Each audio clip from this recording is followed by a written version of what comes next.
What's up, guys? I see movies. I haven't made a video in a while. That's just because I'm stalling, but here I am with a new video that I've been writing.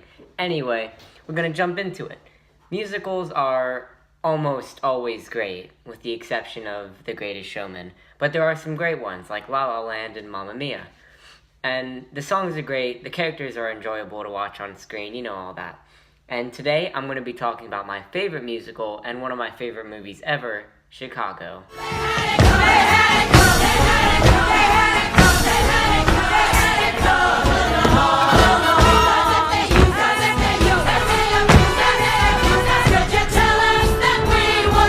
First off, spoiler warning. See the movie, then see my thoughts on it. Anyway, let's get into it. Chicago is a film told through the eyes of Roxy Hart, a 1920-something girl who just wants to make it big and perform on stage. But her path to stardom is cut short when she murders a man that'll help her become a big shot and, coincidentally, is also the man she's cheating on her husband with. While in prison, she meets other girls just like her, including her idol and favorite performer, Velma Kelly. Roxy also learns about a lawyer named Billy Flynn. He's the best in Chicago. He's never lost a case. Together, Roxy and Billy try to swindle and lie their way into freedom. Chicago is a film, it's told through Roxy's perspective, as we see in the opening shot of the camera, focusing on Roxy's eyes. The songs don't just come out of nowhere. They happen because Roxy wants to become a performer, so she'll act like one and she'll think like one by making every scenario she's in a musical number. And I don't know if musical performers really think like that, but maybe they do. I'm sure some do. Anyway, every song also has a similar tone to what's happening in the plot. During the court scene where Billy Flynn was getting really heated, accusing people and flailing his arms, making a big scene, he was doing a tap dance in Roxy's mind. A tap dance is usually fast, with no breaks, and can be done as a solo act. It's basically a musical version of what Billy's doing. Speaking of Billy Flynn, let's talk about him. He's my favorite character and also sings my favorite song in the soundtrack, We Both Reach for the Gun. Now, We Both Reach for the Gun is the best song in my opinion. I literally just said that. It's a take on the media and how easily manipulated they can be. Once Billy Flynn convinces Mary Sunshine, who's the main reporter, that Roxy and Fred Casely, the man she was cheating with, both reach for the gun, and then that Roxy just had it first and shot first out of self-defense, everyone else started to believe the lie too. They're all puppets except Flynn in the song because he's pretty much speaking for everyone. He speaks for Roxy. Roxy speaks for Mary Sunshine. That's her name. Mary Sunshine speaks for the reporters. Reporters speak for the press. And the press speaks for the people. And he's telling Roxy exactly what to say. And if he's not just telling her what to say, he's straight up saying it for her.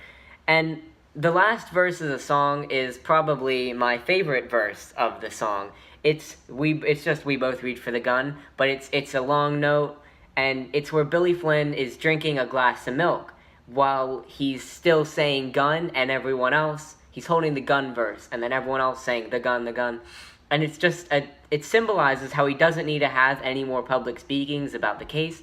He's basically won over the whole press on the first try and doesn't need to say anything more. Now, let's talk about my favorite part of the film, which I do like more than the songs, but the songs are amazing. The characters. Chicago is a movie with terrible characters. Not like written terribly or acted terribly, because they're both written and acted amazing. They're terrible people to be around. They're people that you don't want to meet in real life. You just hope that no one ever acts like that.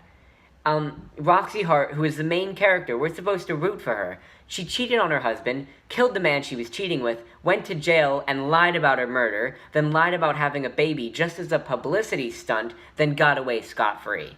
Billy Flynn, who's the lawyer, helped her get out of jail. First of all, he's helping a murderer get out of jail. He tampered with evidence and accused other people of framing Roxy. He wouldn't work for anyone unless they gave him $5,000, which is a lot of money back then. And with one exception for Amos. And we'll get to that later. We'll get to the Amos part later. And they both know what Roxy did was wrong, but Flynn decides to take the case for less money because he can see Amos really cares about her, and learns that it will get himself a lot of publicity. Speaking of Amos, he's a confusing character. I can't tell if he's the only good person because he'll help Roxy, even though he knew that she cheated on him and was also a murderer, or if he's a terrible person as well, because he has very to little no dignity. Very little to no dignity. That's the phrase.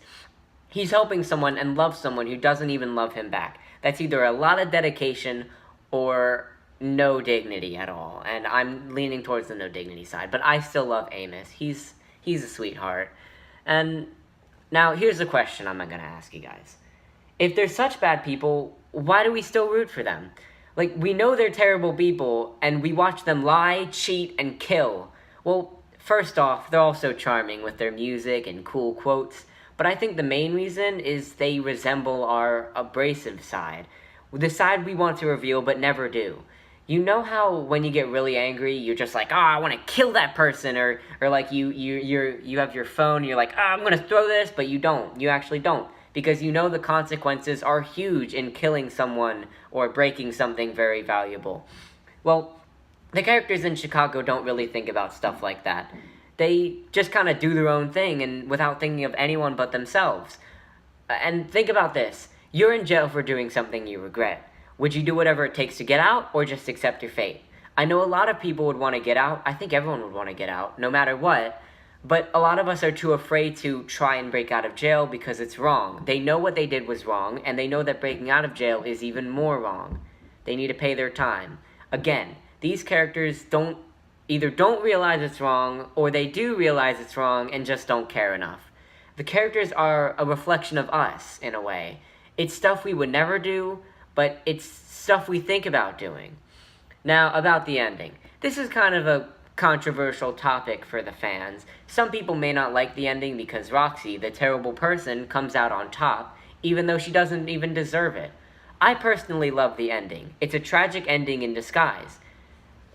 Much like Whiplash, actually. In Whiplash, Andrew Neiman gets the respect of Fletcher, but we're only left to imagine what when he does become one of the greats. He dies poor, drugged up, and alone at the age of 34, as said in the dinner scene table. Chicago's similar. You may think it ends with Roxy and Velma living it up as performers, even though they didn't even learn their lesson, and they don't deserve to be treated like celebrities. Well, they're certainly not good people, nor do they deserve to be treated like celebrities. Well, it goes to show that in real life, some people really don't learn their lesson or change their morals, like in movies, like in the big fantasy movies. And, of course, there's still the probability that it's a dream sequence of Roxy's and she never did make it famous with Velma like she promised. Because Taye Diggs' character is in the musical number, and he's only in the Roxy's dream sequence. Also, 5 seconds after Roxy's found innocent, another murder happens and everyone stops caring about her. So I'm confused as to why people would hire her. Either way, it's a tragic ending for Roxy, because she hasn't learned her lesson, and she becomes a big shot performer, but she's still not a good person, or she doesn't learn her lesson, and she's poor, and she's gonna die soon of, polio, whatever's in the 20s, I don't know. In conclusion, Chicago is a masterpiece, and definitely deserved an award for Best Picture, and definitely deserved the Best Picture win. And it isn't talked about enough, and I definitely think that if you guys haven't watched it, then you should watch it, talk about it more, and if you have watched it, talk about it more. Introduce it to some friends if they haven't seen it. Show your parents. I showed my parents, and my mom hates it, but my mom hates it, but my dad loves it. He actually really likes Chicago. So that's my video. I'm sorry for the poor quality and the stutter. Eat me! Poor quality and the stuttering. I got a new phone case, so it's slipping. It's hereditary. It's really cool. So that's my video. Subscribe to IC Movies for more terrible content. Catch you on the flippity dip.